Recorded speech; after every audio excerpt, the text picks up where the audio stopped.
بینەرانی خۆشەویستی تلویزیۆنی کۆمەڵا ئەم کاتتان باش، هیوادارم کە لە هەرکوێکان ساغ و سلامەت بن. ئەمڕۆ شەممە 27 مانگی جۆزەدانی 1402 هەتاوی ڕاستەوخۆ لە خزمەتانداین بۆ ئەوەی کە ئەمڕۆ بابەتێکمان هەیە لەسەر بارودۆخی ئێستای کوردستان و ئەرکی هێزە سیاسیەکان و دوومیانی خۆشەویستیشمان هەیە. بۆ ئاگاداری بینەرانی خۆشەویست ئێوەش دەتوانن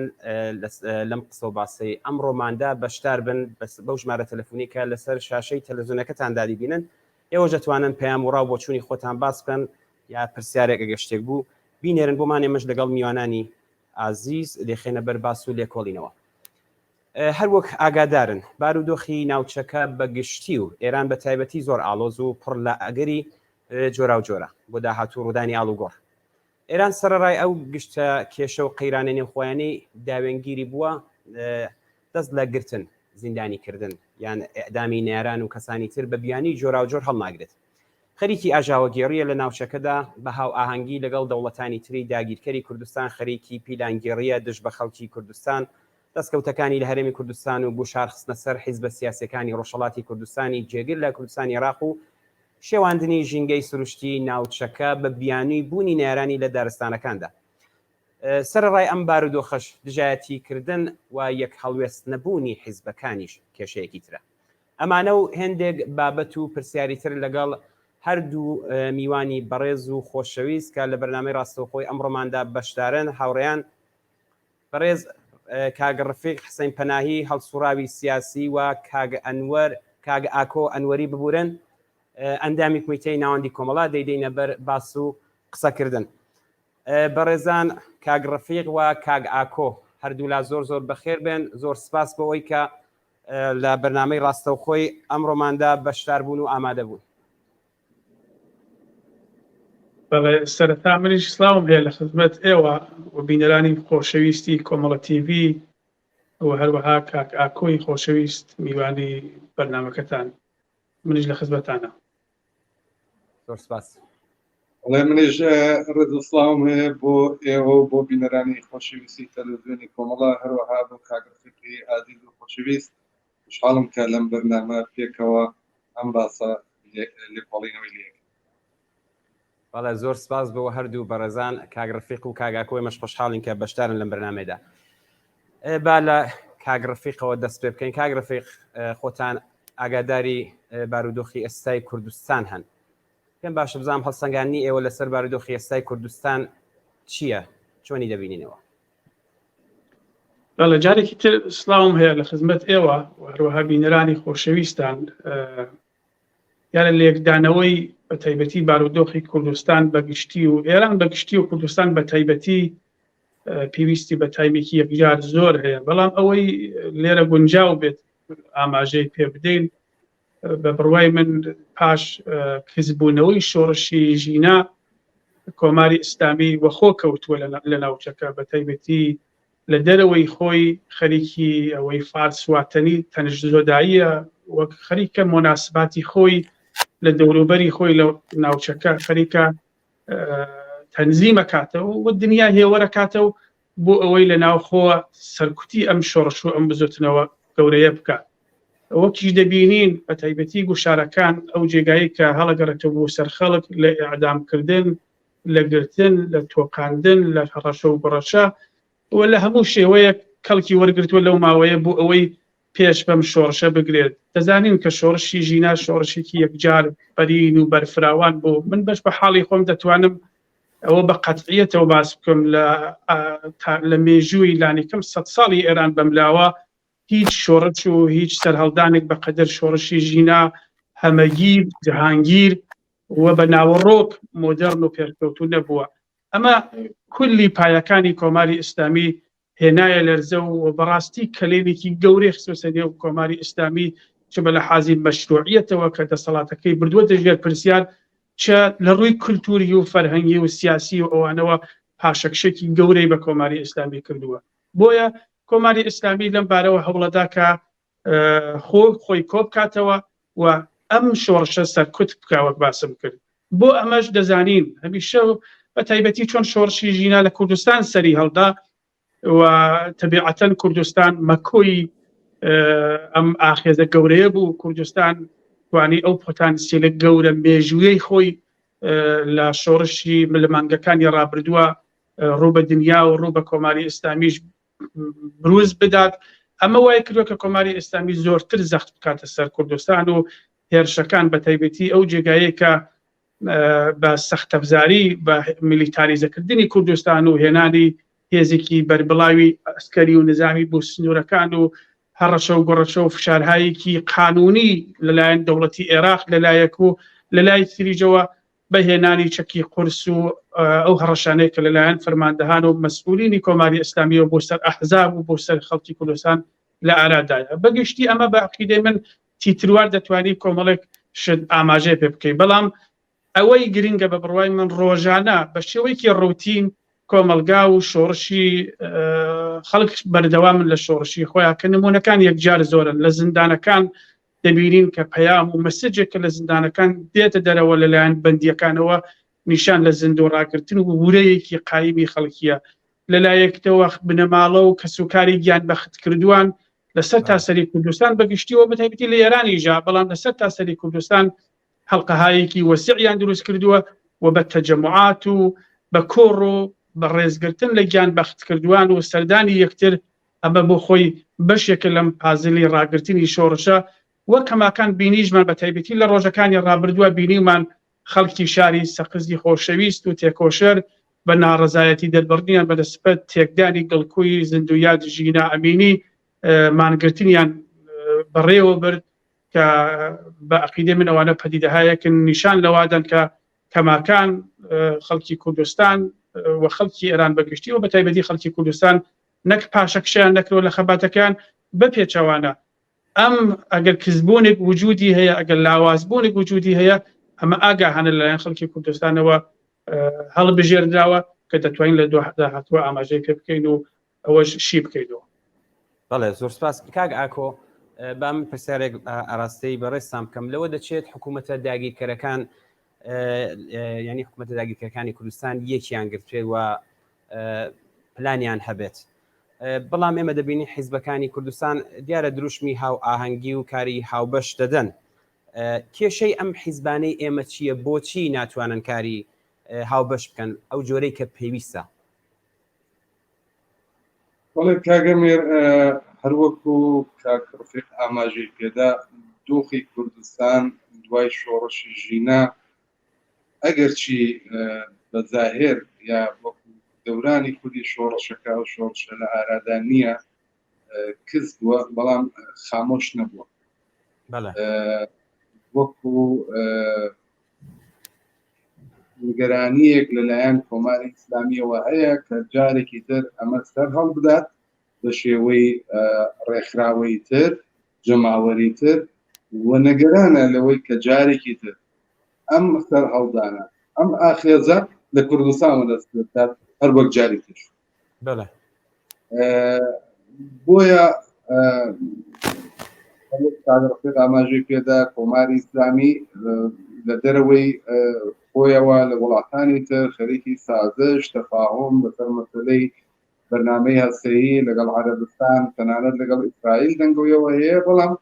لەناو خۆ سیاسەتی سەرکوب و زیندانی و بەدواداچوونی هەڵسوڕاوانی دوتنەوە کۆمەڵایەتەکانی ڕەچاو گرتووە و بە تایبەتی لە کوردستان کە بە بڕوای زۆر کەسنتن یا کۆماری ئیسلامی دەتوانێت جارێکی تر تانگای ئەو شۆڕشە بێتەوە و بە قەولی خۆی دەیەوێت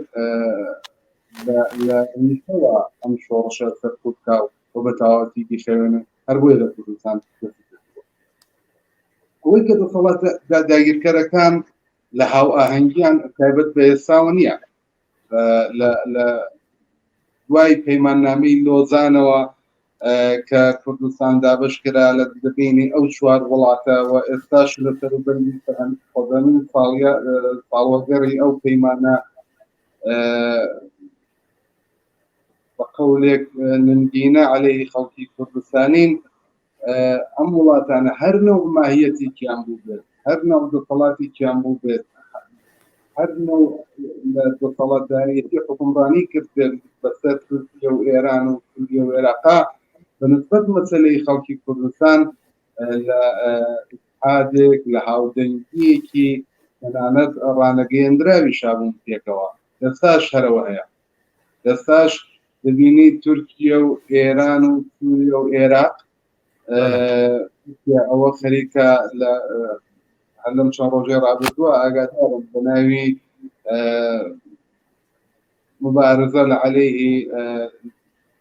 دژاک لە منتەقەی کۆساڵان و منتەقەی مەریوان خەریکە ئارانی ناوچەکە دەکات دەوڵەتی عێراق فشاری هێناوە بۆ حکوومەتی هەرێم لە کوردستان کە لایەنە سیاسیەکان لێرە چەکات دەوڵەتی سووریا بوو لە ئاوازیەکەیەوە کە دوای ئەوە هەبوو ئێستا خەریکە بە شێوەیەک ئاشتەوانیەک لەگەڵ دەوڵەتی تورکیا دروست دەکات لەسەر ئەساسی دژایەتیکردن لەگەڵ خەڵکی کوردستان و ئەمە هاو ئاهەنگیەکی ڕانەگەیەندراوە بەڵام محوەری هاو ئاهەنگیەکەیان محوەری ئەم عادەی ئەم لایەنانە نە لەسەر منافعی گشتی خۆیان نە لەسەر منافعی اقتصادی بەڵکو دژایەتیکردنە لەگەڵ مەسەلەی کورد و خەڵکی کوردستان دیارە لایەنە سیاسیەکان بۆ یەکدەنگ نین بۆ لە بەرامبەر ئەم پیلانگێڕیە هاو ئاهەنگەی داگیرکەران پلانی هاوبەشیان نییە ئەمە سابقەیەکی مێژووی هەیە ئەویش هەر دەگەڕێتەوە بۆ ڕێگا چارەی متەفاوت جیاواز بەنسبەت حەلی مەسەلەی کوردەوە و خوێندنەوەی جیاواز بەنسبەت دۆخەکانەوە لایەنە سیاسیەکان لە کاتە مێژوویە هەستیارەکانە زۆر جار چەندانەیەک تاک و تۆک پێکەوە هاو ئاهەنگ بوون پێکەوە کاری هاوبەشیان کردووە بەڵام بەنسبەت مەسەلەی خەڵکی کوردستانەوە بە حکمی ئەوەی کە بەخەرە ئەمانش ماهیەتی سیاسیان قازانج و منافعیان جیاواز بووە حتا بەنسبەت حەلی مەسەلەی کوردستانەوە هەڵوێستی جیاوازیشیانە ئەوەی کە دوای شۆڕشی ژینە ئێستا من زۆر نابێت بچمەوە ناو مێژوو باسکەم ڕابردووچی ئەوەی کە دوای شۆڕشی ژینە ڕوویدا فشارێک بووە کە لەلایەن کۆمەڵگای مەدەنی لە ناوخۆی ڕۆژهەڵات ئەوەی کە لەلایەن کۆمەڵانی خەڵک بووە بۆ سەر لایەنە سیاسیەکان کوردستان جیاوازە لە ئاستی ئێران کوردستان حیزبی سیاسی خۆی هەیە حیزبی جەماوەری خۆی هەیە خەڵک گوێ لە حیزبەکانە گرێت خەڵک بەدەم بانگەوازی حیزبەکانەوە ئاچێت و تەوەقع لە حیزبەکانەوەیە کە پێکەوە کاری هاوبەشکەن یەکدەنگ بن یەکگوتار بن بەنسبەت ئەو دۆخەی کە ئێستا هەیە یارە هەنگاوگەلێک هەڵگیراوە کارهایەکی ئەساسی کراوە بۆی کە لێک نزیک بوونەوە لە بوارهای ئەمنیەتی هەر بۆ نمونە بۆی کە هێزبی سەردار نەنوێترێتەوە بۆ سەر سنوورەکان و کۆماری ئیسلامی لەمە خەڵک وەرنەگرێ و سنوورەکان میلیتاریزە نەکرێت هەموو حیزبەکان لەسەرەوە هاودەنگ بۆ پوچەڵکردنی پلانەکانی کۆماری ئیسلامی بەنسبەت خراپکاریەکانی لەناو باشووری کوردستان هاو ئاهەنگ بوون هاودەنگ بوون هاوکار بن پێکەوە بەڵام هێشتا کافین هێشتا ئەمە جواب بەو نیازە ئەساسیە بەم دۆخە گرنگی کە ئێستا چه خەڵکی کوردستانی تێدایە و چ لایەنە سیاسیەکان و داهاتووی لایەنە سیاسیەکان گرێدراوە بەوە ئەمە کفایەت ناکات و دەبێت ئەم لایەنە سیاسیانە ڕەچاوگرتنی قازانج و بەرژەوەندی گشتی خەڵک بە ڕەچاوگرتنی داهاتووی لانیکەم هەڵسوڕانی سیاسی خۆیان لەم ناوچەیە دەبێت زیاتر لێک نزیک بنەوە ئێمە هیچ دۆستمان نییە لە وڵاتانی زۆر جار ئەوانەی کە بە شێوەیەک متهم بە دەسەڵاتداران و دەرەکی بە لایەنە حکوومەت‌های کۆمان ڕۆژاوا سیاسەتی ئەوان بەنسبەت ئەم وەزیەتەوە دەبینن ئەوان بە شوێن قازانج و مەنافع و مەصالحی خۆیانەوە من نامەوێت کلیشەی بکەم کە بۆ هەموو کەسێک جێگای ئەوەیە ینی ڕوونە ڕۆشنە بەڵام ئەوەی ئێمە هیچ کەسێک و هیچ لایەنێک و هیچ دەسەڵاتدارێکی بەهێز دۆستی ئێمە نییە بێت لە خۆمان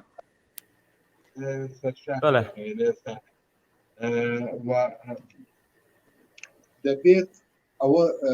بکەینە سیاسەتی ئەو ڕۆمان کە لەسەر ئەو خاڵانەی کە هاوبەشن لەسەر قازانج و مەساڵحی ئێستای خەڵکی کوردستان زیاتر لە یەک نزیک بینەوە سیاسەتی هاوبەشمان هەبێت بەڵام یەکی لە کێشە هەرە گرنگەکان ئەوەیە کە لایەنێک نابێ پەراوێز بکرێت لایەنێک نابێ وەلانرا بکرێت ئەولەویەت نابێ بدرێت بەوەی کە فڵانە جەرەیانەی سیاسی پێکەوە کاری هاوبەشکەن یەک دویان و یەک دوو لایەن بخرێتە پەراوێز و ڕەچاوی نەگری هەموو لایەنە سیاسیەکان بە هەر بۆچوون و ئیدەیەکی سیاسی کە هەیەنا دەبێت ئەوە ئەو زەرورە ڕەچاو بگرن و بە وەلانانی مەساڵحی حیزبی بە وەلانانی مەساڵحی کاتی سیاسی دەبێت زیاتر لێک نزیک ببنەوە زیاتر کاری هاوبەش بکەن ئەگەر ئیبتدا بە ساکنیش یەک دروست نەکرێ ڕێکخراوە یەک دروست نەکرێت یان ناوەندێکی تایبەتی دروست نەکرێت بەڵام پێویستە لەسەر خاڵە تایبەتیەکان لەسەر وەزعیەتێکی سیاسی تایبەت بە بارودۆخی ئێستا کە هەیە و مەوجودە دەبێت زیاتر لە یەک نزیک ببنەوە و دابنیشتێکەوە. بەڵێ سپاس کاگاکۆ کاگ ڕەفیق دیارە کاگاکۆ باسەکەی هێنا گۆڕێت هەروە کاگ ئاکۆ ئاماژەی پێدا دیارە دەوڵەتانی وەکو سووریا تورکیەکە دیاربوو لەم هەڵبژاردنەیدا کەوتوتە بۆحرانەوە سووریش کە خۆی گرتوێتەوە دەوڵەتانی وەکو سووریا و تورکیە و عێراق و ئێران ئەو جۆرەی کە دەنگۆ هەیەەوە باز دەکرێت دەیانەوێت کاری هاوبەش بکەن دیارە حکوومەتی مرکزی و حکوومەتی هەرێمی کوردستانیش بۆ بەرژەوەندی خۆیان هەموو کارێک ئەکەن و ڕێکەوتنیان لە نێوان ئێراندا هەیە پرسیارەکەمەوەی ئەگەر ئەم ڕێککەوتنە بکەوێتە بواری جێبەجێکردن ئەمانی کە کاگ ئاکۆ ئاماژەی پێدا ئەم شەگڕاماڵین و یا ئوردوگا مخەڕەکان چۆڵکردن و ئایا حیزبەکان چەندە ئامادەن ئایا ئەم پیلانانە دەتوانێت پێشی پێبگیرێت هەڵبەت کاگ ڕەفیق بامەش بڵێم مەسەلەکە دیارە تەنیا سیاسی نییە بەڵکو نظامی و ئەمنیەتیشە خەڵکی کوردستان لەگەڵ هەڕەشە و مەترسی نظامی و ئەمنیەتی وەکو تێرۆر یان سایکۆلۆژی ڕۆحی هی ئەرزی یا هی خاکی ئەوەی کە جمهوری ئیسلامی بۆ خۆی پێی دەڵێ شەڕی تەرکیبی واقعیت ئەوەیە شەڕێکی تەرکیبی دژ بە خەڵکی کوردستان دیارە بەڕێوە لەبارەوە دۆخێکی ئاوادا چی دەکرێت پلان چییە؟ بەڵێ وەڵا ئەو جێگایە کە دیارە وەڵامەکە بەگشتی من لە ڕوانگەی خۆم و باسیەکەم دەنا ئەوەی کە پلانی ورد چی بێت بە بڕوای من بەشێکی ئەو جێگایە هەڵەگەڕێتەوە بۆ سەر حزبەکان پێم وایە کۆش ئشارەی پێکرد زەرورەتی گەیشتووە کە بە لە بەرچاوگرتنی ئەو بارودۆخە تازە من عەقیدەم وایە وەختی گەیشتووە ئیتر درەنگ نەکەن لەوەی کە دابنیشن و بیل لە ڕێگا چارەیەک بکەنەوە بەڵام ئەوەی کە باست کرد هەموو کەسێکمان دەزانین مەسئلەی کورد مەسئلەیەکی تاریخیە و مربوط بە ئەحزابی ئەمڕۆیی نییە و لە ئێن حاڵیژە هەمووشمان دەزانین بە تایبەتی لە هەر شوێنێک لە هەر بەشێک دەرفەتێک بوو کورد ڕەخسابێت لەو پارچانە بەرحاڵ مەترسی خستوەسە سەر پارچەکانی تریش هەر ئەمە ژوای کردووە کە داگیرکەرانی کوردستان لە هەر چوار بەشەکە لەسەر ئەوە کۆکن یعنی لەسەر ئەو خاڵەکە کۆکن کە نەیانەوێت کورد بە مافەکان و بە حقوقی خۆی بکەن ئەوە لەوبارەوە شتێکی تاریخی و هەموو کەسێک و هەموو تاکی کوردیش گەیشتووە پێ لەوبارەوە ئەو جێگای کە بە خۆمان مربوطە وەکو ئەحزاب وەکو خەڵکی کوردستان بەداخەوە کەلێنەکە لێرەدایە بە عەقیدەی من یعنی ئەوەی کە لاوازی ئەگەر هەبێت بە بڕوای من لێرەیە ئێمە ساڵهای ساڵە ئەوەمان بیستووە کە کاک ئاکوش باسی کرد کۆمەلگای ڕۆژهەڵات بە تایبەتی ئەخەسیسە لەسەر بەشی ڕۆژهەڵات قسە بکەن کوردستانی ڕۆژهەڵات ساڵهای ساڵە کۆمەلگای مەدەنیەکەی خەڵک جەماوەر لە هەموو ڕووداوێت لە هەر دەرفەتێک کە بۆی ڕەخسابێت ئەو بانگەوازەی بڵاو کردوێتەوە کە حزبەکانی ڕۆژهەڵات دەبێت یەکگرتوو بن حزبەکانی ڕۆژهەڵات دەبێت لەم بارودۆخە خۆیان ڕزگار بکەن حزبەکانی ڕۆژهەڵات دەبێت پلانێکیان ببێت ئێمە ناتوانین هەتا لە هەریمی کوردستانە بەم شکڵە ساپتر ماندگار بین تەبیعیە هەرێمی کوردستان زەرفیەتەکەی محدودە هەمومان دەزانین هەرێمی کوردستانیش بۆ خۆی گێرە و گرفتی تایبەت بەخۆی هەیە ئەوە وانەیە کە بەرحاڵ خۆی نەخواستە ئەو دژ ئەویش لە بەرەی داگیرکەرانە قەراریان گرت بێت بەڵام بەرحاڵ ئەویش تەبیعەت و بارودۆخی تایبەت بەخۆی هەیە کوردستانی باشوور دەزانین کە بە تایبەتی ئەم مانگانە تووشی چ گیر و گرفتێک هاتووە چه فشارێکی لەسەرە فشار لەسەر خەڵکەکەی بە لە حازی اقتصادیەوە و لە لایەکی ژەو ئەو فشارانە کە لەسەر ئێمە بە مۆدل‌هایی تریش لەسەر ئەوان هەیەیانە بۆیە ئێمە ناتوانین لەسەر ئەگەرەکان لەسەرەوەی کە بزانین دەرفەتێکمان بۆ ڕەخسێ یا بزانین دەوڵەتێک تێت و پشتیوانیمانەکە ئەوانە هەمووی بە عەقیدەی من شتێکی خەیاڵین ئەوەی ممکنە و بە عەقیدەی من دەبێت قسەی لەسەر بکرێت و حەزبەکان دەبێت پێداگیری لەسەر بکەن ئەو خاڵەیە ئەو بانگەوازەیە کە ساڵهای ساڵ و ملەتەمان لە هەر شرایەتەکە بۆی ڕەخسابێت هاواری کردو دەبێت ئەو کارە بکەین ئەویش ئەوەیە کە لە قسەکانی هاوڕێژا بوو من پێم وایە وەختی ئەوە گەیشتووە کە ئێمە چەترێک دروست بکەین زەرفێک دروست بکەین جا ناوەکەی هەرچی بێت ئەوە بە داهاتوو مەربوطە بەڵام ئەو چەترێک بێت حەزبەکان وێڕای هەموو اختلافاتێک کە وجودی هەیە وێڕای هەموو ئەوەی کە دەزانین هەمومان دەزانین کە گیر و گرفتە واقعەکانی شین لە حەزبەکانە و چونهای مختلف وجودی هەیە ئەحزاب ڕوانگەها و استراتیژی و تاکتیکی مختلفیان هەیە بۆ مەسئلەی کورد و بۆ حەلی کێشەکان بەڵام وەڕای هەموو ئەوانە بە عەقیدەی من ئەوە ناکا بەوەی کە ئێمە لەم شرایەتە دەست نەخێنە ناو دەستێک و بۆ ئەوەی کە خۆمان ڕزگار بکەین لەمە بەڵام یەک شتریش پێم خۆشەویستە لەو دەرفەتە کە پرسیارەکەی توێژێت کرد ئاماژەی پێ بدەم ببیژەوەیە ئەساسەن مەسئلەی کورد مەسئلەیەک نییە کە بە چەک مەربوط بێت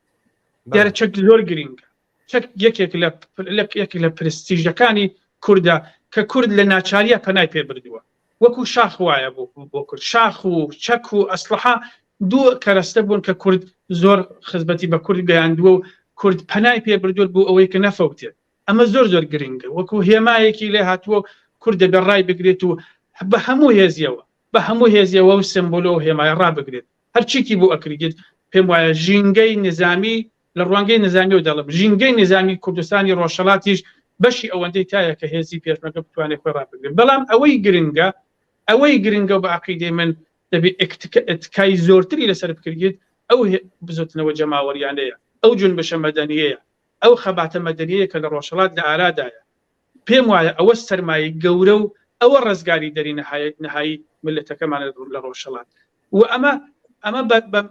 بە هیچ چەکێکی کۆماری ئیسلامی لەناو ناچێت بینیشمان ئێمە لە شۆڕشی ژینا خۆ بینیمان بۆ ملەتە هاتنە سەر شەقامەکان بە دەستی خاڵیەوە هاتن خۆ چەکیان پێ نەبوو خۆ ئەسلحەیان پێ نەبوو خۆ هیچیان پێ نەبوو خۆ هێزی پێشمەرگەش نەڕۆشتە نێو شارەکان بەڵام کە جەماوەر هاتە سەر شەقامەکان توانیان شارەکان کۆنترۆل بکەن ئەگەر نەگەیشت بە ئاکامێک شۆڕشی ژینا و دەرەنجامەکەی ئێستا تۆزە کزی ئەوە بەربووتە بە بەحسێکی تر بەڵام کوردستان بە عەقیدەی من ئەو پۆتانسیلەی لە خۆی نیشاندا ئەو زەرفیەتەی لە خۆی نیشاندا کە قودرەت و توانایەکەی زیاد لەوەیە کە بڕوای ئێمە بیرێکن هەرەوەشە کە کۆماری ئیسلامی ترساندووە بەڵام یەک شتریش واقعیە ئەویژەوەی پەیوەندی ئەحزاب و خەڵکی کوردستانی ڕۆژهەڵات پەیوەندێکی دێرینەیە پەیوەندێک نییە کە نامۆ بن بە یەکەم ئەو بەشەرانەیە کە تفەنگیان بەسەرە و لە نێو حەزبەکانن هەر ئەو بەشەرانن کوڕی ئەو بنەماڵانن کە لە ڕۆژهەڵاتەوە هاتووە بۆیە ئەمە پەیوەندێکی عاتفی و ڕۆحی و معنەویە لەم بارەوە بە عەقیدەی من ڕاگرتنی ئەم باڵانسە ڕاگرتنی ئەمریکا ئێمە هێزی مسلح و پێشمەرگەت دەبێت وەکو هێمایەک بوو ملەتەکەی خۆت ڕابگریت بەڵام لە لایەک تریژەوە ئیکتفا بکەیتری سەر ئەم بزوتنەوە کۆمەڵایەتیانە و ئەمەش بکەین بە ئەهرۆم فشەرێک گەورەترین سپەری ئێمە کە کویش باسی کرد گەورەترین سپەرێک کە بتوانێت ئێمە بپارێزێت هەر ئەو خەڵکە چون دەوڵەتان لە شوێن مەنافعی کە قسەکانی ئێوەشە هەبوو هەموو دەوڵەتان بە ئەقلیمی و بە غەیری ئەقلیمیەکەیشەوە هەمووی مەنافعی خۆی هێناکەەوە شتێکی تازەش نییە شتێکیش نییە کە ئێمەی سوپرایز کردبێ یا نامۆ بێ بۆ ئێمە ساڵهای ساڵە دەزانین کە هەر وڵاتێکە و بەشون بەرژەوەندی خۆی هاڕوە بەڵام ئەوەی گرنگە ئێمە دەبێت هەوڵ بدەین بە یەکگرتووی نێوماڵی خۆمان بە دەرەجەی یەکەم دوو هەمیان بە قەویکردنەوە و تۆکمەکردنەوەی ئەو سپەرانە کە بتوانێت ببێ بە سپەرهایەکی گەورەی جەماوەری کە ئەزمموی مێژووی هەیە هاوڕان بە خۆمان ئاشنین بەم مێژووە کاتی خۆی کە تانگ و تۆپ هاتە کوردستان خەڵک چوون لە کامیاران پێشیان پێگردن لە بەرستونەکانی کۆماری ئیسلامیە خەڵکی کوردستان 28 گەلاوێژی هەیە لە مێژووی خۆیان بەرکەی هەیە لە بەرامبەر فتوایە کە بەسەر خەڵکی کوردستانە هەیە. ئەم تاریخانە بە عەقیدەی من لە کوردستانە دووبارە بێتەوە. خەڵکی کوردستان توانایی ئەوەی هەیە کە جارێکی تر بەرەنگاری وێڕای ئەوەی کە هەزار شەک و چۆڵی تازەیشی پێبێت و پێشکەوتنیی پێبێت، بەڵام من لام وایە خەڵکی کوردستان لەم قۆناغیش تێئەپەڕێت بە حەزبەکانەوە. بەڵام ئەوەش کە لە قسەی هەمومان نابوو کە زەرورە وەکو نانی شەو نیازە بۆ هەمومان، وەکو ئاو نیازە بۆ هەمومان، ئەویش ئەو یەکگرتوویەیە کە دەبێت بە زووی دەبێت پێک بێت. ئێمە چۆن بە پرش و بڵاوی بە نایەکگرتووی ناتوانانی بەڕاستی لەوە ببینکە لە قسەکانی تویژا هەبوو شەڕەکە شەڕێکی سەخت نییە کە تۆ بڵێ فقط موشکێکت پێوەدا، شەڕێکە کە خۆی دەڵێت تەرکیبیە بە هەموو شێوەیەک تەلاشەکە ترۆر دەکات، دەتکوژێت، سایبری بە وەگەڕ خستووە، دەستگاهایی ئەمنیەتی وەگەڕ خستووە، بە هەموو تەکنۆلۆژیای پێشکەوتووە خستووە لە ڕووی یاساییە و لە منتەقە خەریکە کارێت بۆکە لە دەوڵەتی عێراق خەریکە فشار تێرێت کە لە پارلەمانەکە بە تەسیوی بگەینێت و دەستگاهایی ئەمنیەتی منتەقەکە لە دژی تۆ خەریکە بەسیجەکە کۆی ئەمانە پاکجێک لە کارن کە کۆماری ئیسلامی بەسەر کوردستانی هێناوە کە دەزانێت وەک چۆن ئێمە دەڵین سەری مارەکە بۆ خراپکاری لە خاوەرمیانە ئێرانە هەمومان دەڵین، هەمومانە قسە دەڵین سەری خراپکاری لە ناوچەکە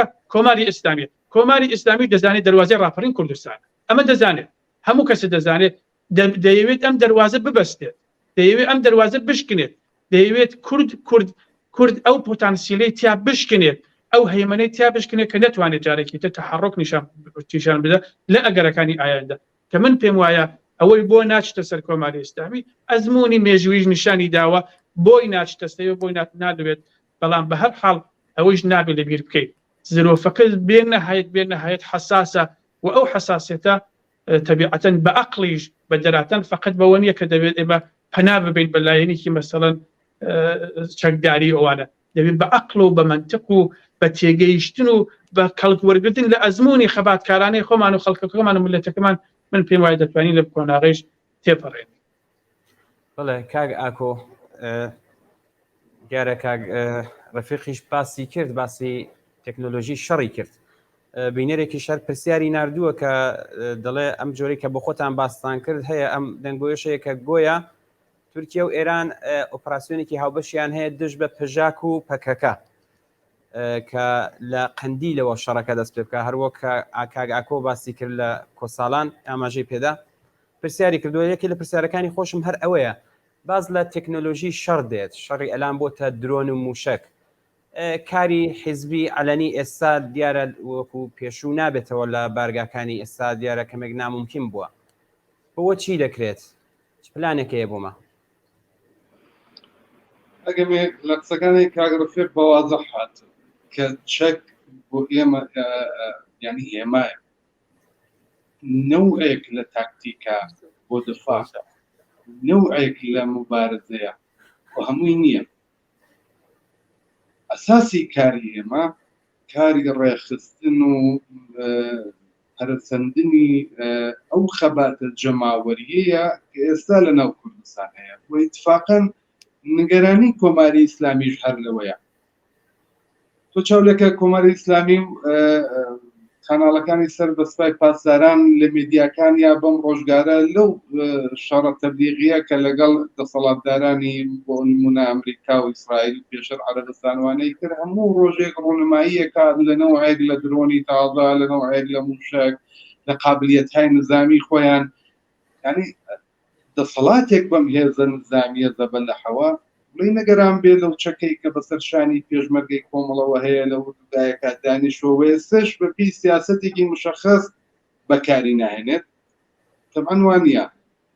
کۆماری ئیسلامی نیگەرانە لەوەی کە کاک ڕەفیق باسی کرد، لەوەی کە کوردستان دەرگای ڕاپەڕین و شۆڕشێکی نوێیە، لەوەی کە کوردستان نەک شۆڕش دەرگای بیرێکی جیاوازە بۆ ئاسی سەراسەری، دەرگای بیرکردنەوەی عەداڵەتی کۆمەڵایەتیە، دەرگای بیرکردنەوەی بەرابەری ژن و پیاوە، ڕەوزەنەیەکە بۆی کە یا هێمایەکە بۆی کە ببێتە ئولگوو ژنانی کوردستان بۆ ئاسی ئێران. ژن لێرە چەکدارە بێت، ژن لێرە لەسەر شەقام حجابەکانی لابە ژن لێرە ناڕازیە ژن لێرە یاغیە و ئەم یاغیبوونەی ژنان لە کوردستان ئێرانی نیگەران کردووە کە پەرە بسێنێتە باقی شارەکانی تری ئێران ژن کاکی کورد و بە تایبەتی ژنانی کوردستان قبوڵی ناکەن حجابی زۆرم لێ زوڵم و ستەم قبول ناکەن و بە شێوەیەک هەمیشە وتمانە یاغین لەستەم و ئەمە نیگەرانیەکە کە ئەمە ببێتە هێمایەک و لە شۆڕشێکی نابینیمە لە تەبرێز و لە تاران و لە باقی شارەکانی تری ئێرانەوە شعاری هاودەنگی و هاوپشتی لەگەڵ کوردستانیان دێگەدا مەگەر نەماندی کە لە ئەو شۆڕشە لە گۆڕستانی ئایچی و دوای مردنی ژینا لێدرا کۆماری ئیسلامی لەوە نەگەرانە ئەساسی نگەرانیەکەی لەوەیە هێرشکردنە سەر قەندیل و کۆساڵان و ئەنجامی عملیاتهای تەرۆریستی و تش بە لایەنە سیاسیەکان کە چەکیان پێ نەک لەبەر چەکەکانیانە لەبەر نفوذ و ئیعتباری ئەو لایەنە سیاسیانەیە لەناو کۆمەڵگا بە بڕوای ئێوە ئایا نفوذ و ئیعتباری کۆمەڵایەتی لایەنێکی سیاسی و خۆشناو دەکرێت بە زۆری ئەسلحە لە کۆمەڵگای بسێنی دەکرێت بە تانگ و تۆپ و درۆن و نازانم موشەکی فەتاح و ئەنوا و ئەقسام درۆن شاهید و ئەملاولا ئەم خۆشەویستی و ئەم خۆشناویە و ئەم پێگە کۆمەڵایەتیە لە خەڵکی کوردستانی بسێنی بۆیە کە نیگەرانی ئەساسی کۆماری ئیسلامی لەوەیە نەک لەو چەکەی کە ئێستا بەنسبەت ئەو قابلیەتە نظامی کە کۆماری ئیسلامی هەیەی نیگەرانی ئەوە ترسی لەوەش نییە وشی باشە زانێت لایەنە سیاسیەکان ساڵهایە لەبەر مەسلحەتێکی سیاسی تایبەت اتفاقا هەر بۆ ئەوەی کە پەرە بسێنێت بە خەباتی جەماوەری لە ناوخۆی کوردستان پاشەکشەیەکیان کردووە ئەمەی کە ئێستا پاشەکشێ کراوە پێشمەرگە نانێردرێتەوە تیم نانێردرێتەوە مبارزەی مسلحانە بۆ شێوە سنەتی داهی شەڵفنیە بۆ لەبەر فشاری ئێستای کۆماری ئیسلامی بۆ سەر حکوومەتی مەرکەزی هەرێم نییە ساڵهایە ئێمە و تاکتیکەمان ڕەچاوکردەوە کۆماری ئیسلامیشەوە باشە هەرا لە ماوەیە دەیان سناریۆی دروست کردەوە لە ناوخۆی وڵات هێزهای نیابەتی خۆی هێنە لیباسی پێشمەرگەی بۆ لەبەرەکان بۆی کە بڵێ نەخێ ئەمانە هەر هێزە هێننەوانێ و بەهانەیەک بێ بۆ لەشکرکێشی بەهانەی ئەسڵی کۆماری ئیسلامی ئەوەی کە کاگرفێق پێشتر باسی کرد و لە سەرەتای قسەکانی منات حیزبێکی سیاسی ئەم پێگە و پێگە کۆمەڵایەتیەکە هەیەی بەم خۆشناویە کە هەیەی ناتوانیت لەبێنی بەریت ناتوانیت ئەو هێمایی کە ئێستا هەیە ئەوەی کە چەکی لە شانە ئەوەی کە کاگرفێق باسی کرد بۆ ئێمە ئێستا هێمایەکە لە مقاومەت لە خۆڕاگیری و بۆ دفاعێکە لە خۆمان ئەگەر پێشتر لە شوێنهای جۆراجۆر حتا حاڵەتێکی تەعەڕودیشی پێیا کردووە ئێستا ئەوەش نەماوە ناتوانێت و ناکرێت هیچ دەسەڵاتێک لە دنیا ئەم لایەنێکی سیاسی بۆ شێوە خۆشناوە لەبین بەرێت اتفاقا ئەو کارانی کە ئێستا کۆماری ئیسلامیەکە ئەبێتە هۆی زیاتری تعلقێکی عاتفیتری کۆمەڵانی خەڵک بە لایەنە سیاسیەکان ئەگەر ئێستا گەنجێک لە کوردستانە تایسێ باسی سیاسەتی نەبیست بێت ئەگەر لاوێکی تازە پێگەیشت و لایەنە سیاسیەکان نەناسێت لە ئەگەری حرەکاتی ئاوای کۆماری ئیسلامیە سوالی بۆ دروست دەبێت بەدوایە ئاچێت وە زیاترم لایەنە سیاسیان ناناسێت و زیاتر خۆشناو بنەمانە کاگرفێق باسی کرد هیچ لایەنێکی سیاسی مستەلح ئێستا لە کوردستان ناتوانێت چەک بکرێت کوردستان جوغرافیایەکی وەسیعی هەیە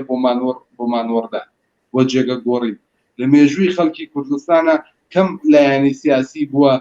تا ئاسێکی حتا ئەوەنەی کە پێیان وا بووە لە بینیشیان بردون تا ئاسی چەند نەفەر لە سەرکردایەتیەکان هاتوونەتە خوارەوانێت بەڵام دووبارە گەشیان سندووە هێزیان گرتووە و بەعزەن نمونونەکانیشی لە باشوور هەمانە ئێستا لە دەسەڵاتان ڕۆڵی سیاسیان هەیە لە چارەنووسی نەک فەقە خەڵکی کوردستان بەڵکو لە ئاسی عێراق و لە ئاسی سەراسەریشە زۆر هەورازوونە شێو بەسەر لایەنە سیاسیەکانی کوردستانە هاتووە بەڵام لە بینبردنیان جزوی مەحاڵاتە ناکرێت ناتوانێت کۆمەڵە یا ئەو هێزە سیاسیە خۆشناوانە من لە کوردستان بن بڕکەیت چونکە لە ناو دڵی جەماوەرایە خۆشەویستی ناو خەڵکە پێگە و جێگەی کۆمەڵە ئێستش کۆمەڵە و لایەنە سیاسیەکان فراخانەدەن هەموو کوردستان لە سەعات و لە دەقەیەکە دای ئەخەن تەحتیلیەکەن دەچنەوە ماڵەوە هەر نەو فراخانی بدرێت خەڵکی کوردستان بدەن فراخان و بانگەوازەکە واجب ئایا ئەم لایەنە سیاسیە دەکرێت بەهێزی درۆن و موشک لە بینی بەریت ئەوە هاتوو ئەم کارەشت کرد 10 پێشمەرگە 15 پێشمەرگەش گیانیان بەخت کرد یا بریندارت کرد یان نەخەی ئەم وردوگامان چۆڵ کرد چوینە شاخێکی تر لەم شاخە نەمان چوونە جوغرافیایەکی تر ئەم لایەنە سیاسیە لە بین چوونیان مەحاڵ وە کۆماری ئیسلامی ناتوانێت بەو وێزە ئەوەی کە ئێستا هەیە مربوطە بەو قەیرانە ناوخۆیی کە کۆماری ئیسلامی تایە گرفتار بووە ڕۆژانەی اعتراضەیە لە ئێران حجابی ئیجباری خەڵک ژنان لە ئێران و بەتایبەت لە کوردستانە فڕێیان داوە بەدەمیەوە ناچن تەنانەت بۆ تێکێشش لەناو خودی باڵەکانی ڕژیمە بەرەی خاتەمی ئیسلاحخواز دەنگەرانی لەمانەوەی ڕژیم سیاسەتیان هێورکردنەوەی وەضعیەوە خۆیان وەک دژی حجابی ئیجباری نیشانەدەن کێشە دروست بۆ لەناو خۆیانە خانە نشینەکان دایکانی خۆڕاگرت ئێستا دایکانی خاوەران و دایکانی لالە و دایکانی 98 لەگەڵ دایکانی کوردستان و گیانبەخکردوەکان و لەگەڵ دایە شەریفە دانیشن پێکەوە هاوخەباتیە گێڕن نیگەرانی کۆماری ئیسلامی لەو دایکانەیە دڵە ڕاوچەی کۆماری ئیسلامی دایە شەریفە و دایە سەڵتەنە و دایەکانی ترن کە بوونەتە هاوپەیمان و هاودەنگی دایکانی خاوەران و دایکانی پارکی لالە و نازانم دایکانی 98 و هەموو دایکانی گیانبەخکردوانی چەند ساڵی ڕابردوو لە ئێران و لە کوردستان من دڵنیا لێرەوە توانم دڵنیایی بدەم و تا ئەو جێگەشی کە ئیمکانی هەبێت هیچ لایەنێکی سیاسی لە کوردستان ناتوانانی لە چەکدا ماڵی ئەتوانن لە شوێنێک لە جوغرافیایەک ناچار بە تەرکی و شوێنێکدا کەم ڕوویداوە هەر کۆمەڵە دەیان وردوگامان لەملا و لەولا بووە بەپێی سیاست و بەپێی وەڵگێتێکی مشەخەسی سەردەم جێگۆڕکیان کردو لەم شوێن چوونەتەوە شوێن داخرا مەگەر وردوگای بۆ تێمان کیمیا باران نەکرا مەگەر هاوڕێیانمان لە گوردانی شوان ئەو هەموو شەهیدەدرا مبارزە تەحتیل بوو مەقەڕاتی ڕاهبەری و سەرکردایەتی ئەم لایەنە سیاسیانە داخران کەم بەسەر لایەنە سیاسیەکانی ترەوە هاتووە لە هەموو پارچەکانی کوردستان نەدەنیا لە ڕۆژهەڵات بۆیە ئەوە جوزی مەحاڵاتە پێما بێ پەیوەندیمان پشرا لەگەڵ کاگ ئاکۆ تا کاگ ئاکۆ دێتەوە سەرهێڵ من پرسیارێک لە ئاراستەی بەڕێستان بکەم ئایا حیزبەکان توانیویانە ئەو جۆرەی کە پێویست بێ خەڵکی شارەزا ساحب نەزەر یان پسپۆرکە لە دەرەوەی حیزبەکانن و لە کاتی خۆشیدا حیزبی بوون کەڵکی وەرگرتووە بۆ بەرەو پێشچوونی ئەم شتانەی کە ئێستا باسمان کرد ئەو ئەرکانە کەڵکی لێ وەرگرتووە مەسەلەن کێشەی ژینگە یا کێشەی ئاو یان شەڕی احتمالی بینی کورد و تورکە کۆماری ئیسلامی زۆر جار هەوڵی داوە ئەم فیتنەیە دروستکە با تۆجە بۆی کە لە ئازەربایجان زۆر کەسی ناسیۆنالیزمی ئفراتیتیایە و تەماعی خاکی کوردستانیشان هەیە چون پیاوە بەشێک لە کوردستان بە ئازەربایجان دەزان ئایا بۆ ئەم مەسەلەیە پلان یا ئیستراتیژیمان هەیە ئەگەر هەیە چییە؟ ئەگەر وەڵامەکە بە ئەرێونەرێ بێ من دەڵم نەخێر حزبەکان ئەو کاریان ناڵم هەر بە تەواو معنە نەیان کردووە بەڵام زۆر کەم کاریان کردووە لەو بارەوە لەبەر ئەوەی هەموومان دەزانین کوردستانی سقسەی کوردستانی خۆمانە کوردستانی ڕۆژهەڵات استعدادهای گەورەی تایە پۆتانسیێلهای گەورەی تایە و بە تایبەتی لە ساڵانی ڕابردوو فعل و انفعالاتی خەباتکارانی مەدەنی و مەیدانی و لە ئین حاڵیجا با تەوەجوو بە بەرحاڵ شرایەتێکە لە زانکۆکانی ئێرانیش هاتوۆتە ئاراوە خەڵکی پسپۆر شارەزا یەکجار زۆرە لە شارەکانە لە دێهەتەکانی لە سەرتاسەری ڕۆژهەڵات و بەشییانی پەرتەوازە بوون ئیتر هاتن لە حزبەکانە ممکنە نەگرسا بێتنەوە ئێستا لە دیاسپۆرات دەژین یا لە پەرتەوازەی وڵاتانێک کرد من پێم وایە حزبەکان غەدرێکی گەورەیان کردەوە وەکو ڕەخنەیەک باسی یەکەم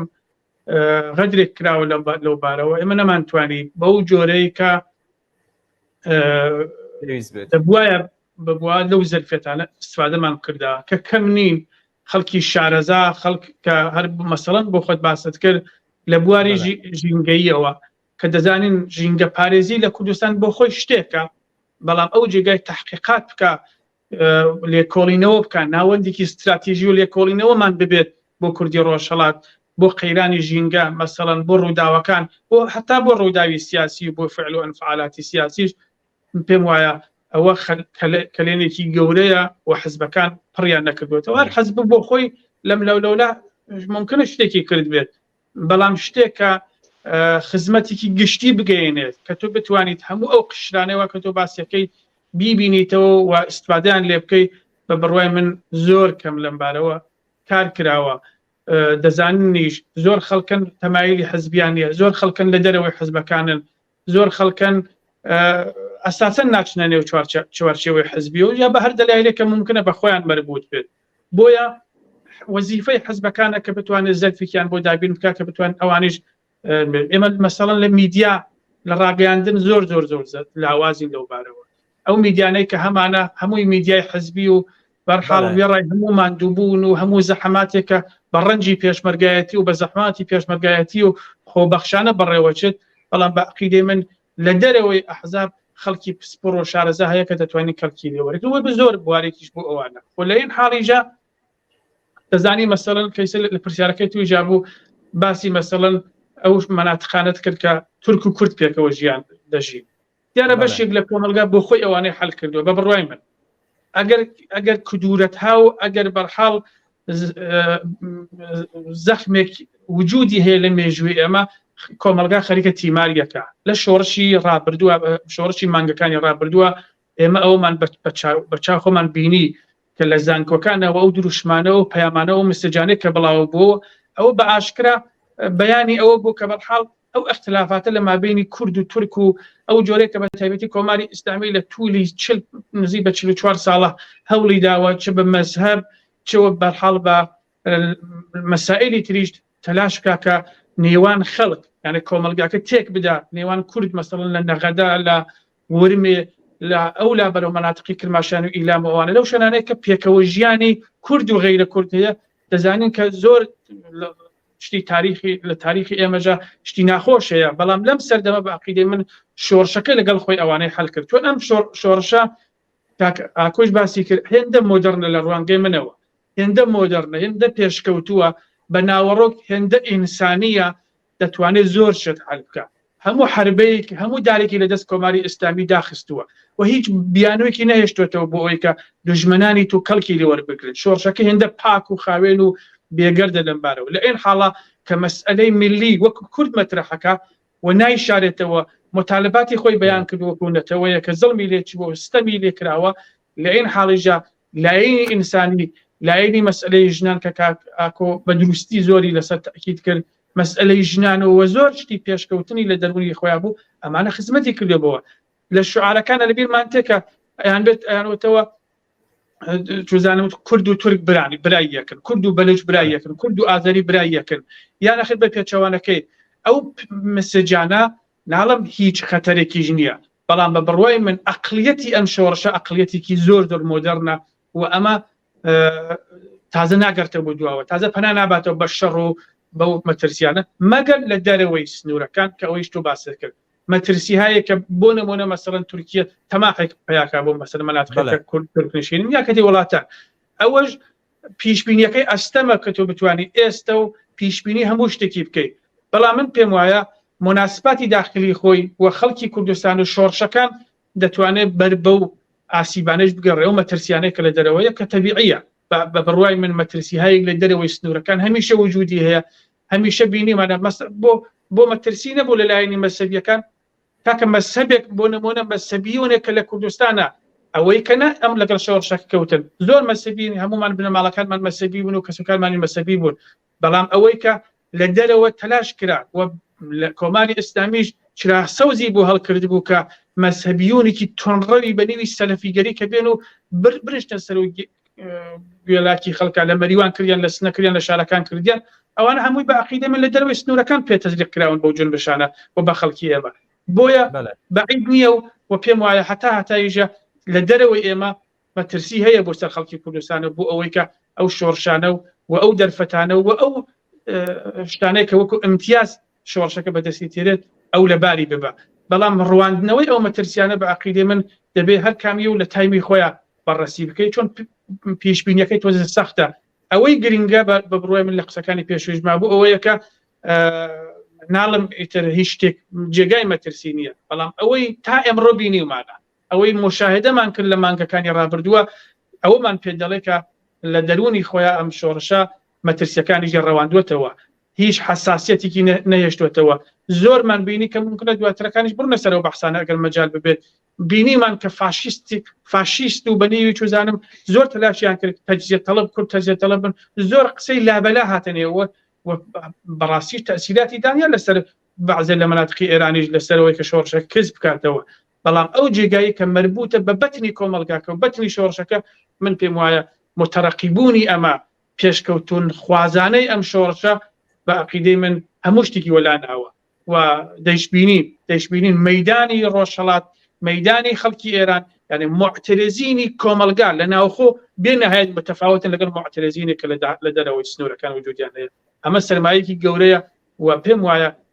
زەمانەتی زۆر گەورە بەدەستەوەدا بۆ ئایندەی بۆ تەزمینی دوای کۆماری ئیسلامیش کە ئێمە دەتوانین پێکەوە ژیانێکی زۆر سەمیمیانە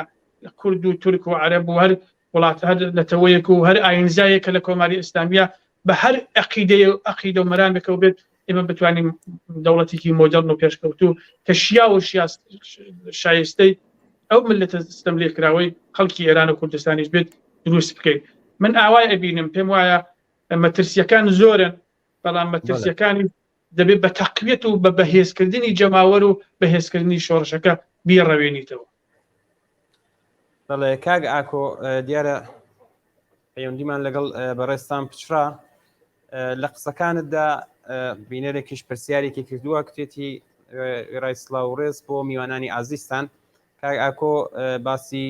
شۆڕشی ژینای کرد و پێشەنگایەتی ژنان هەرچەند لە پرسیارەکانی خۆشمدا هەیە وتوێتی بۆچی ئەو جۆرەی کە پێویستە ژنان لە ڕێبەریدا لە حیزبەکاندا نابینین بۆچی لە ناو هێزە سیاسیەکاندا بەم جۆرەیە کێشە چییە؟ کێشەیەکی لە ڕابردووە بووە و دوای شۆڕشی ژیناش درێژەی هەیە و ئەبێ ئەمە چارەسەر بەڕاست بۆ نیشان لەوە دات ئەو لایەنە سیاسیە یا ئەو ڕێکخراوە هێشتا بەو شێوەی کە ئەبێ ببێت تەسیری لە شۆڕشی ژیناو لە خواستەکانی ناو کۆمەڵگا لەو متاڵباتەی کە شۆڕشی ژینا هێنایە ئاراوە لە کۆمەڵگا وەری نەگرت دەبێت تەعارەفی لەگەڵی گەمانەوە ڕووڕاست قسە بکەین ئەوەیە نەک بە نسبەت تەنیا مەسەلەی ژنانەوە بە نسبەت گەنجانەوە ئێمە لایەنە سیاسیەکان زۆر باسی مەترسی و باسی ئەوەی کە چۆن هێرشەکەنە سەرمان چەکمانەکەن ئەوانە بەڵام مەترسیدارتر لە هەمووی ئەوانە ئەوەیە کە بەجێ ئەوەی پێشەنگی کۆمەڵگاوین بەجێ ئەوەی کە لە کۆمەڵگا تەسیر وەربگرین و تەسیر دابنێنە سەر کۆمەڵگا لە کۆمەڵگا دوابکەین دەخواست و ویست و شۆڕشەکانی ناو کۆمەڵگاوە دوابکەین ئێمە دەبێت بۆ تەسیرەی کە شۆڕشی ژینا لە ئاستی ئێران و کوردستان هەیە ئەو تەسیرەش دابدرێتە سەر هەموو لایەنە سیاسیەکان بەشێکی زۆر یەگەڕێتەوە بۆ سەر ژنانە بێ بێنە مەیدانە بێ نەقدیان هەبێ لە ناو لایەنە سیاسیەکانە مەترەح بن پێ بخەنە پێش محتەرز بن داخوازیان هەبێ متاڵبەیان هەبێت و بێنە پێشەوە نگەران نەبن ئەوەی کە هەموو شتێک هەبێ پیاوەکان بیکەن قەدیبیەکان بیکەن یا ئەوە هەڵەوە بەشێک لە ئەوەیە کە ژنان ئەبێ لە چوارچێوەی لایەنە سیاسیەکانە هەروەکو چۆن ژنانی گەنجان لە ناو کۆمەڵگا وێرانە دێنە سەر شەقام و خواست و متاڵباتی خۆیان مەترەحەکەن ئەوێ لە چوارچێوەی لایەنە سیاسیەکانیشا بە هەر بۆچوونێک کە هەیەە ئەبێ ئەوە هەنگاو بنێن خۆیان قەوی زاهر بن و بێنە پێش یعنی ئەوە نییە لە ناو لایەنە سیاسیەکانیش پیاوان پێیان ببەخشێت بڵێن ئەم بەشە بۆ تۆ ئەم بەشە بۆ تۆ یا تۆ بێ خۆیان توانایەکانیان نیشان بدەن تەلاشکەن سەختی ئاگایان چێتە سەر بێنە ناو کاری مدیریەتی و ڕێبەری ئەو لایەنە سیاسیانەوە خۆیان نیشان بەڵام وتم در حاڵ هەتا ئێستاش زۆربەی لایەنە سیاسیەکان ئەبێت لەو بوارەیە بە خۆداپچینەوەیەک یا ئەرزیابیەکی نوێ لە خۆیان بکەنەوە و عەرسە و مەیدان بۆ ژنان و گەنجان بعد ئەگەر هێماکەمان شۆڕشی ژینایە ئەگەر چاو لەوانەکەین ئەبێ ئەو کارە بکەین و حتمەن کۆمەڵە و هەموو لایەنە سیاسیەکان بە تایبەتی هەروەکو پێشتر ڕوچەشکێنی ئەو مەیدانە بووە ئاگادارن ئێستش لە سەروبەندی سیویەکی کوردات ڕۆژی پێشمەرگەی کۆمەڵی ئاگادارن یەکێک لەو دەساوەردانەی پێشمەرگای کۆمەڵا هێنانە مەیدانی ژنان بوو ئەو سنەتەی شکاند و بە ژنی کرد بە فەرماندا ژنی کرد بە ڕێبەر ژنی هێنا مەیدانی جەنگ و نیشانیدا کە ژنان لە عەرسەهای جۆراوجۆری کۆمەڵایەتی و مبارزەی سیاسی و نظامیە کەمتر نین لە پیاوەکان و بگرە لە زۆر بواریشە چالاکتر و هەڵسوڕاوتریش بوو و لەمە بەدواش دەبێت ئەگەر فترەیەک کەمکاری کراوە ئەگەر فترەیەک وانە بۆ لە پێی پێویست نەبووە بە بڕوای من بۆ لەمە بەدووە بێ هەموو لایەنە سیاسیەکان وەیسە کە من پێشمەرگەی کۆمەڵم و ئەندامی کۆمەڵم دەبێت تشکیلاتی ئێمەش لەو بوارەیە بە خۆداچوونەوەیە بکات و زیاتر عەرسە بدات بە ژنان کە بێنە ئاستی ڕابەری و ئاستی مدیریەتی تشکیلاتەکان بۆ زیاتر نەخش بوێن بەوەیە کە وتم ئەگەر ڕۆڵەی ئەم زمانی خۆمان دەبین کە هەر وەکو کۆمەڵە هەمیشە بووە لە ڕابردووە ڕۆڵەی زمانی ڕۆڵەیەکی لە پێناسەکانیەتی لە دوای شۆڕشی ژینە ئەگەر خۆمان لەگەڵ ئەم زمانەی ئێستایە نەگونجێنین دڵنیا بە ژنان و خەڵکان چیتر اعتمادمان پێ ناکەن و ئەمە زەرەر زیانێکی گەورەتر لەوەی کە دشمن پێمان بگەێنە بە خۆمان وتم ڕاست و سادە بوون ئەبێ بە خۆماندا بچینەوە و عەرسە زیاتر بدەین بە هاوڕێیانی ژن نەک فەقەت لە ئاستی عەلەنی و بەشی مبارزەی عەلەنی بەنسبەت ناخۆش مبارزاتی جەماوەری لە ناخۆش لە زیاتر تاکید بکەین ڕاهنمودی زیاترمان هەبێت کار و فعالیەتمان و ڕاهنمودەکانمان بنسبەت جۆڵانەوەی ڕزگاری خوازی ژنان زیاتر بێت هەم لە ئەباری تەبلیغی و میدیاییمانەوە هەم کار لە ناوخۆ متمەینەنەوەش تاسیر دانێتە سەر بەشی عەلەنی و مبارزاتەکانیش. بەڵێ کاک ڕەفیق دیارە لە قسەکانی هەردوو بەڕێستاندا هەبوو کە بە تایبەت دایکانی گیانبەختکردووی شۆڕشی ژینە دیارە هەموو ڕۆژانی جومعە سەردانی یەکتر دەکەن هەم لە شارەکان و لەوێ ڕێز دەگرن لە گیانبەختکردوان و پەیمانی خۆیان نوێ دەکەنەوە. دیارە ئەمە زۆر بەرچاوە تا ئێستا کوردستان و بەلوچستان بوونەتە دوو کۆڵەکەی شۆڕشی نوێی ژینە. دیارە لە شارەکانی دیکەش بە شێوەی جۆراوجۆر ئەم شۆڕشە تا ئێستا هەر بەردەوام بوو بەڵام ئەوەی کە بەرچاو بێ کوردستان و بەلوچستان بووە. پرسیارەکەم ئەوێ بۆ وا تەنیا کەوتن کوردستان و بەلوچستان بەو جۆرەی کە پێویست بێ بۆ باقی شارەکانی دیکە نهاتنە ناو خەماتەوە. ئەگەر بمەوێت ئاوا جواب بدەم من پێم وایە لەو شوێنە کە زەڵم زۆرتر بێت و ستەمەکە زۆرتر بێت دەرەجەی بەرەنگاریەکەی زۆرترێکە مەناتقێک وەکو کوردستان و بەلوچستان و سیستان و بەلوچستان و مەناتقانە ستەمەکەیان فەقط بێژگە لە ستەمێکی فەرهەنگی و اقتصادی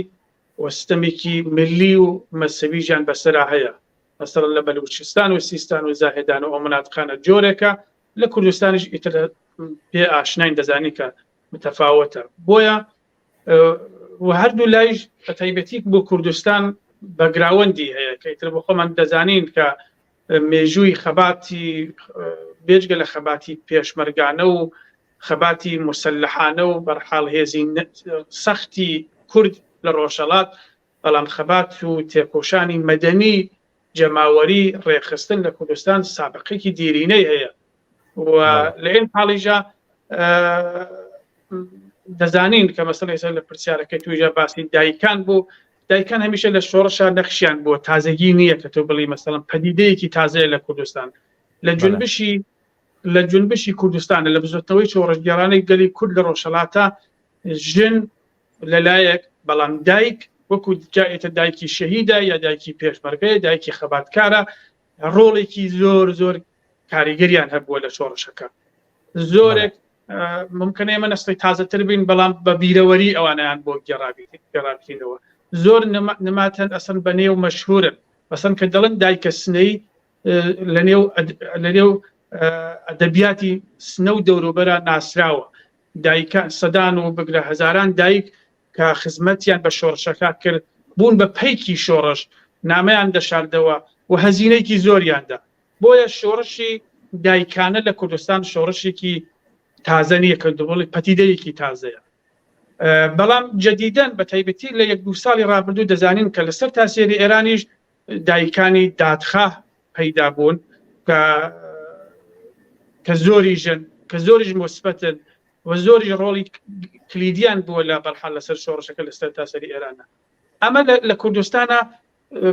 جێکەوتووە کە دەبینین بە تایبەتی لە شۆڕشی ژینەژە ئەوەی بەگراوەندێکی هەبوو پێشتر لە خەباتکاران و بەرحال دایکانی شۆڕش و دایکانی ئینقلاب و ئەوانە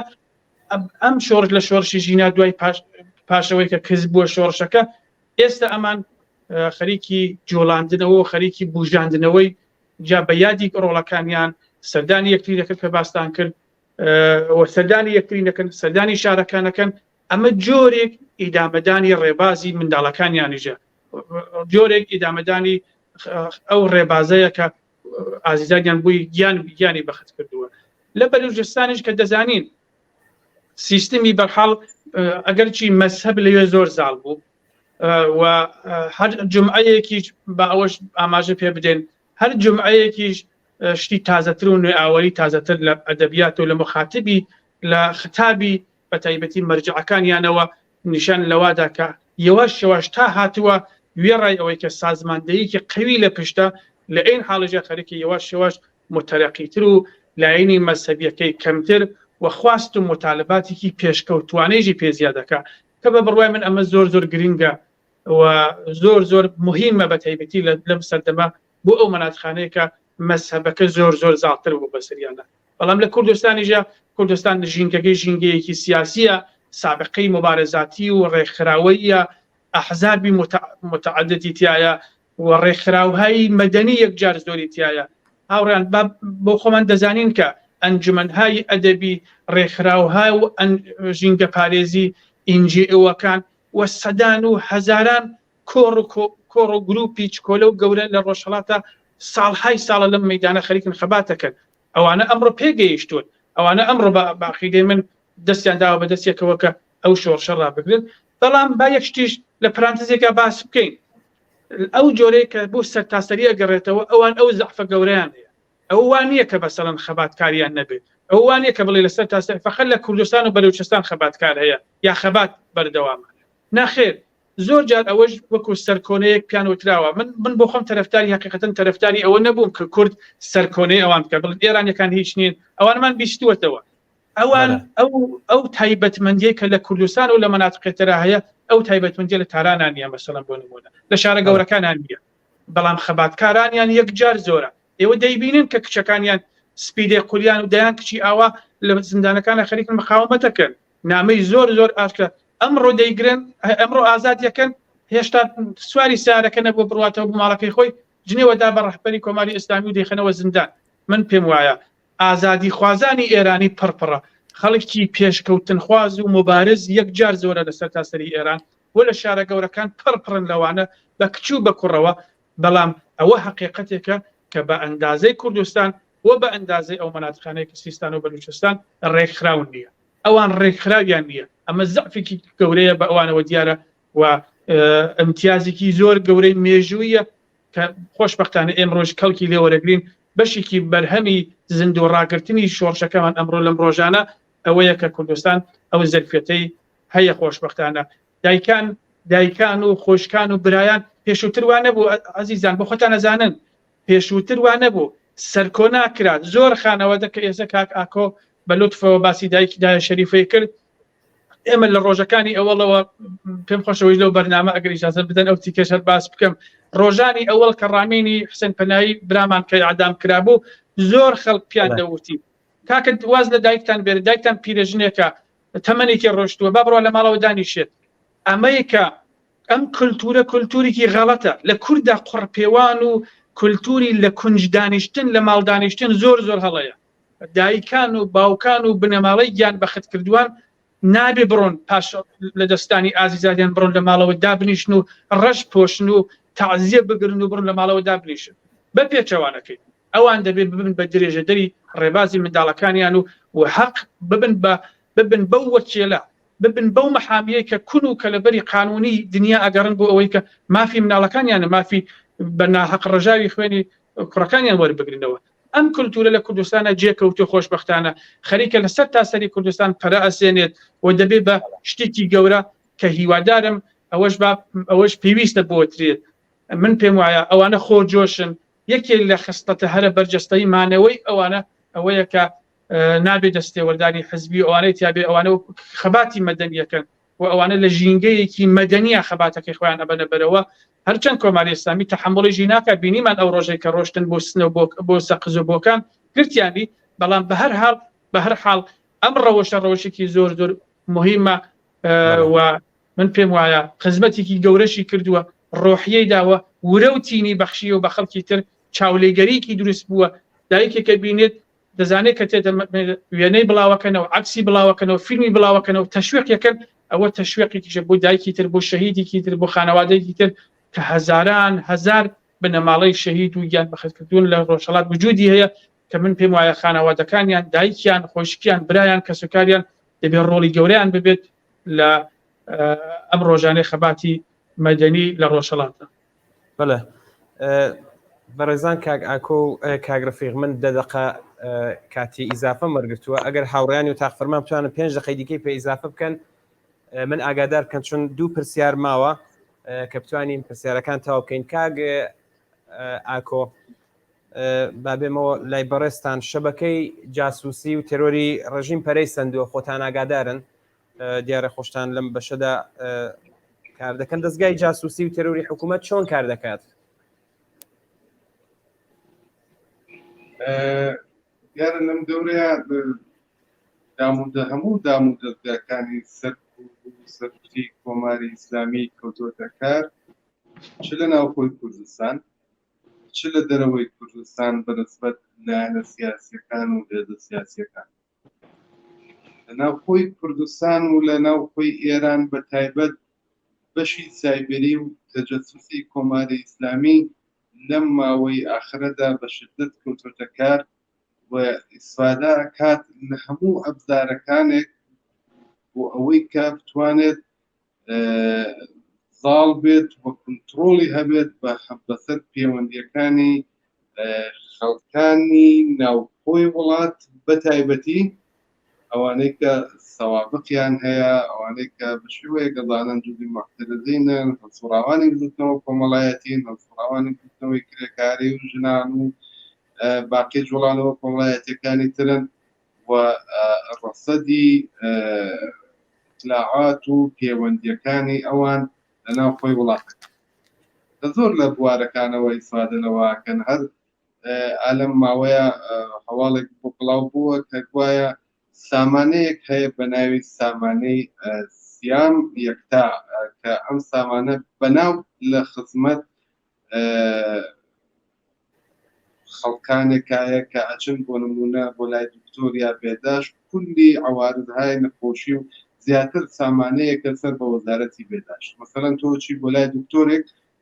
چاو لە دەشتەی تۆ کە ئازانێت چه حەساسیەتایەک دێ بە چه نەخۆشیایەک بۆ دکتۆرە معلوماتێک کامە لە هەموو دنیا هەیە ئەمە بەڵام متاسفانە وەزارەتی اطلاعات لەم سامانەی ئیسفادەی کە بتوانێت مەسەڵەن ئەگەر منێک یا کەسێک لە ناو کۆمەلگایە لە چ شوێنێک لە چ مەکانێک حضورم بۆ حتا ئەگەر سیمکارتیش لە ناو مۆبایلەکەیان دەبێت لە تەکنۆلۆژی و لە هەموو بەحساب ئەو شتانەی کە بەناوی خزمەتگوزاریەوە خستوێتە اختیار خەڵکەوە کە بۆ لە هەموو دنیا ئەمە هەیە و ئەمە بە شێوەیە کاراسانیە و لە خزمەت خەڵکایە ئیسفادا ئەکات بۆی کە وتم پەیوەندیەکانی خەڵک کنترۆڵ کات ئەو کەسانی کە لەگەڵ دەرەوە و لەگەڵ لایەنە سیاسیەکان پەیوەندیان هەیە معلومات و ئەخباری ناوخۆیان بۆ نێرن و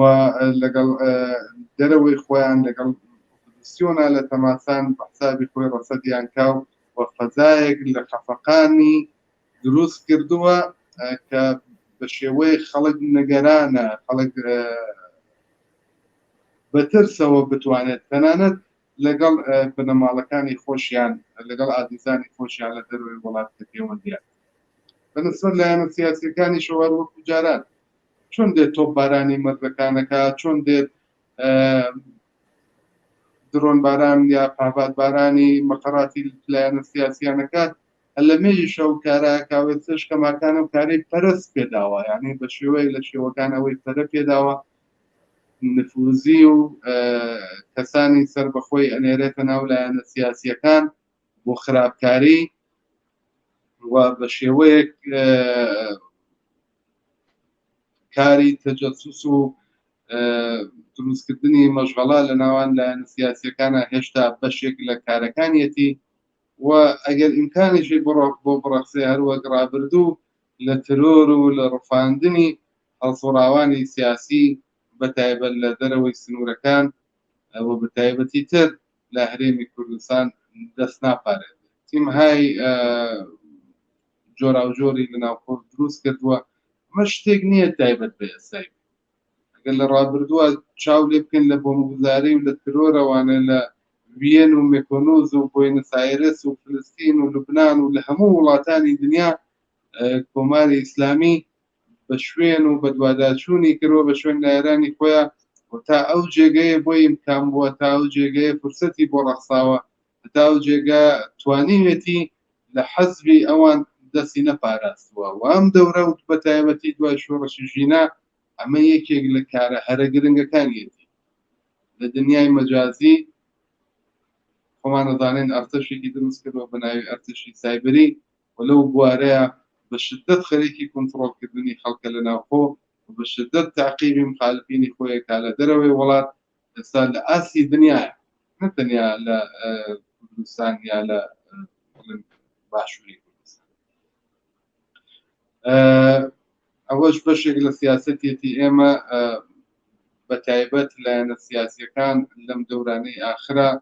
لەو بوارەوە هاوهاهنگی و هاوکاری نزیکمانەیە و زۆرێک لە پلانەکانی کۆماری ئیسلامی لەو بوارەیە پوچەڵ بۆتەوە. زۆر یەک لە کەسانێک کە نێردراون بۆ ناو لایەنە سیاسیەکان وەک پێشتر لە کەلێنێک کە لە نێوان لایەنە سیاسیەکان بوو خەڵکیان وەرەگرت و دەیانتوانی مانۆڕ بدەن، بەر بە زۆرێک لەو مانۆڕانە گیراوە، بەر بە زۆرێک لەو خراپکاریانەی کە ئەوانیان کرد گیراوە و مۆرەکانی سەر بە ئەوان زۆر بە شێوەیەکی محکەمتر لە مقابل دیوارێکی ئەمنیەتی لایەنە سیاسیەکان ڕوبەڕوە بن وە سەرێ شناساییە. دەرحاڵ ئەوە بوو کە بەنسبەت ترۆر وانە باسم کرد هەر وەک ڕابردووە کەمتر نەبووە و دوای شۆڕشی ژیناش گەشەی سەر بووە. کەما بێ هاوڕێ ئەمیر خەتەکەی پشراوە کاگرفێت ئێمە توانین خۆمان درێژەی پێ بدەین. ڕای جەناب چێژ معلوماتێک لەو بارە هەیە؟ وەڵا کاک پێم وایە بەڵێ قەت بوو کاکەمیر، من شتی تازەم لا نییە دیارە ئێوە بۆ خۆتان لە مەیدانەکەن زۆرتر لێ ئەزانن. بەڕێزان ئاکۆ کاگرفیق دەنگی منتان هەیە؟ بەڵێ بەڵێ داوای لێبوردن دەکەم لێرە درێژەیەم بابەتە بدەم بە کاگرفیق لە هەرحاڵ نازانم تا چەندێک گوێرە دەنگمان بوو من بە وردی باسم کرد و باتواری نەکەمەوە. دەنگتان بەلای من نەبوو کاگ ئاکۆ من داوای لێبوردن دەکەم لێرە کێشەیەکی تەکنیکی پێشات، بەڵام بەداخەوە کاتەکەمان زۆر کەمە. من یەک پرسیارم هەیە لە هەردوو بەڕێستان ئەگەر دەکرێت بە کورتی وەڵامی دەنەوە پرسیاری آخر بێت. کاگرفیق داهاتووی نزیکی ئێران و کوردستان چۆنە بینن؟ ئەرز بێت کۆماری ئیسلامی ئەو کێشانەی کە ڕوبەڕووین بۆی حەل نابێت، ئەوەی ئێستا بەشون فرسەتە ئاگەڕێت، ئەوەی کە لە سەرەتای بەرنامەکەشە باسمان کرد کۆماری ئیسلامی خەریکە لە منتەقەکە هێوەریک دروست بکات و لەگەڵ ئەمریکای سیگناڵایەکی پێ بدا بۆ ئەوەی کە شلی بکاتەوە، هەرچەند ئیمتیازێکی یەکجار زۆری داوە بۆ ئەوەی بەعزێ پولی دەست بکەوێت و لەلایەکەوە فرسەتێکی دەستکەوێت بۆ ئەوەی کە بارودۆخی نێوخۆیی خۆی چارەسەر بکات. چۆن بەرەو هەڵبژاردن ئەڕوات و وەزعی اقتصادەکەیش پرزە ئەو شۆڕشەی ژیناژی بەسەرا هاتووە بۆیە هەموو هەوڵی کۆماری ئیسلامی ئەوەیە کە ئەم شۆڕشە سەرکوتکە بە تەواو معنا و خۆی تۆزێ بگرێتەوە دنیای دەرەوەش فعلەن بێدەنگ کا بەنسبەت خۆی ئەوە کۆماری ئیسلامی بەڵام ئەو جێگایەکە بە خەڵک مربوطە و بە شۆڕشەکە مربوطە بە بڕوای منە و شۆڕشە سەر هەڵەداتەوە دیارە پێ ئەچێت باسمان کرد پێم وایە لە قسەکانی ژیا هەبوو کوردستان ئاگاهانە ئەم مەسیرە انتخاب کردووە ئەم تۆزە بێدەنگیە لەلایەن کوردستانیە و چۆن کوردستان هەزینەیەکی یەکجار زۆری متحمل بوو لە شۆڕشی ژینا و شارە گەورەکان نهاتنە پێشی چ بە لە حازی اقتصادی و لە مانگرتنەکانە و چ بە لە حازی گیانیەوە کە خەڵکی زۆر گیانیە بەخت کرد بۆیە کوردستان پێویستی بەوەی کە جارێکی تێ خۆی ڕێ بخاتەوە ئەوەی گرنگە بە بڕوای من ئەوەی گرنگە بە بڕوای من خەڵکی ئێران بەگشتی لە کۆماری ئیسلامی عبوریان کردووە ینی دەروون و ناخی تاکی کۆمەڵگەی ئێرانی لە کۆماری ئیسلامی و لەم سیستم و لەم نظامە عبوری کردووە مادامێک کە ئەوەش کێشانەشی بۆ حل نەکردێت حل نەبێتەوە بە دڵنیاییەوە دیێگیازوو ئەمە ڕۆبەڕۆ بێتەوە بەڵام ئەوەی گرنگام پەوزەیە تێکەوتووە فرسەتێکی گەورەیە کە لە قسەکانی پێشووی هەمووانی ژابوو ئەوەیە کە حزب بە کوردستان مربوطە یەکیان لەناو خۆی ڕۆژهەڵات بە تەواو معنا ڕێخستنێکی جدی و خۆ ئامادەکاریکی گەورە بێ بۆ ئەگەری هەڵسانەوەی شۆڕش دووهەمیان ئەو بە حزبەکان مربوطە حزبەکانیش بە شێوەیەکی یەکگرت و بەخۆ تیارکردن لەلایەکەوە بۆ یەکەم قۆناغە تێپەڕێنن لەلایەکیژەوە خۆیان ئامادەکەن بۆ سەردەمێکی تازە ممکنە مەترسی گەورەش ببێ کە بە دڵنیاییەوە ئینکاری ناکرێت ئێستا شەواهدەکەی نیشانی داوە کە کۆماری ئیسلامی بە تانک و تۆپ و موشکەوە ڕوبەڕۆمان بووە بەڵام ئەوانە کاتی ئەوەی گرنگە بە بڕوای من دەرفەتەکانن کە دێر ناخایەنێت کە ئەو دەرفەتانەمانش بۆ دێتەوە پێم وایە دەبێ خۆمانی بۆ ئامادەکەین هیوادارم خەڵکی کوردستان و بە تایبەتی حزبەکان لەم ماوەیە کە پەوزەیە تێکەوتووە ئەم ئەرکە کەوتوتە سەرشانیان کە بە شێوەیەکی یەکگرتووی کیانی دروست بکەن چەترێ دروستکەن زەرفێک دروستکەن ناوەکەی هەرچی بێت بۆی بتوانین لەم قۆناغی دەرباز ببین. بەڵێ کاگ ئاکۆ بەداخەوە کاتمان زۆر کەمە سەرەڕای مەترسیانی کە کاگ ڕفیق ئاماژەی پێدا شانسە گەورەکانی خەڵکی کوردستان یا ئەو هەلانە ئێوە داهاتووی ئێران و کوردستان چۆنە بینن بەڵام کاتمان زۆر کەمە ئەگەر دەکرێت بە کورتی من هەر بە کورتی بڵم کۆماری ئیسلامی تەکلیفی معلومە ئەوە تا خەریکی سازشە لەگەڵ دەرەوە و خەریکی مەشغوڵی سەرکوت و خەفەقانە لەناوە تا جێگەی بە جەماوەری خەڵک مربوطە هەر لە حسابی کرێکارانی نەوتەوە بگرە هەتا خانەنشینان و دایکانی خۆڕاگر و ژنان و لاوانی تینوی ئازادی و بە شێوە های جۆرا و جۆر خەبات بەردەوامە بە بڕوای من شۆڕشی ژینا کەس بووە نەخ نەمردووە نەخەوتووە و ئەگەری دووبارە سەر هەڵدانەوەی هەیە تاو جێگایش بەلایەنە سیاسیەکان نەگەڕێتەوە هەروەک ڕەفیق وتی ئەبێت لە هەموو دەرفەتەکان سەرەڕای هەموو مەترسیە کە هەبێت سەرەڕای هەموو ماوانە کە هەیە و لە ڕابردوو شابووە ئەبێت لە دەرفەتەکان کەڵک وەرگرین بە بڕوای من ئاسۆ ڕوونە ئاسۆ ڕۆشنە و جارێکی تر شۆڕشتش بە کۆماری ئیسلامی سەر هەڵداتەوە و هیوادارم ئەم کاتە ئەم دەرفەتە کە ئەڕەقسێ یەکلایی کەرەوە بێت. زۆر سپاس. بەڵێ زۆر سپاس بۆ بەڕێزان کاگ ڕفیق حسین پەناهی هەڵسوراوی سیاسی و بەڕێز کاگ ئاکۆ ئەنوەری ئەندامی کمیتەی ناوەندی کۆمەڵە زۆر سپاس بۆی کە لە بەرنامەی ڕاستەوخۆی ئەمڕۆماندا بەشدار بوون. سپاس بۆ ئێوە بۆ کۆمەڵە تیڤی و هاوڕێیان. زۆر سپاس بۆ ئێوەش و خۆشحاڵ بووم بە لەگەڵ کاگ ڕفیقا لەم بەرنامە شانازیە. زۆر سپاس بۆ هەردوو بەڕێزان سپاس بۆێوەش. بەڵێ بینەرانی ئازیز سپاس بۆ ئێوەش کە تا ئێستا لەگەڵمان بوون هیوادارین کە جێگەی سوود و ڕەزامەندی ئێوەی خۆشەویستیش بوو بێت و کەڵکی پێویستیشان لێ وەرگرێت. سپاس بۆ بینەرە ئازیزانی کە لە تاریخ پەیامەوە بەشداری ئەم قسە و باسە بوون. تا بەرنامەیەکی تری ڕاستەوخۆی خۆمان هەر شاد و سلامەت بن و سەرزەندە بن.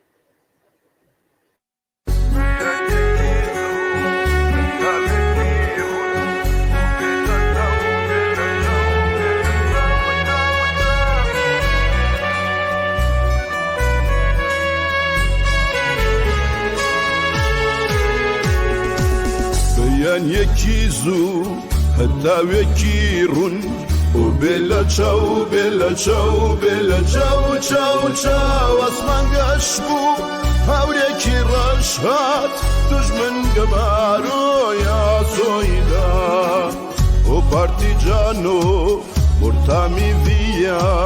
o bella ciao bella ciao ciao ciao partigiano portami via che mi sento di morire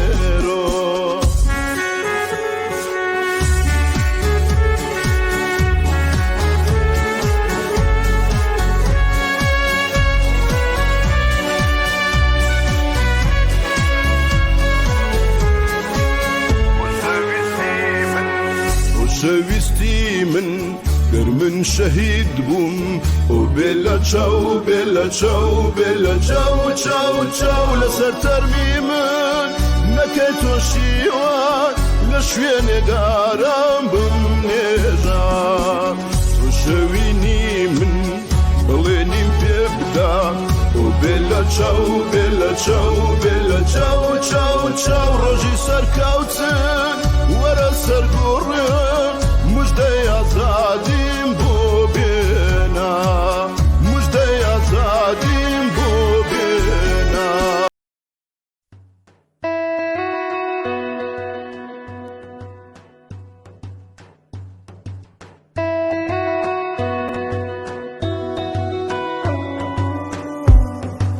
ئاویەردەیکی سنەی قارەمان شنێک بایازە بنێرە بۆ من ئاویەردەیکی سنەی قارەمان شنێک بایازات بنێرە بۆ من بشکێنە دریگای پیش زیندانەکە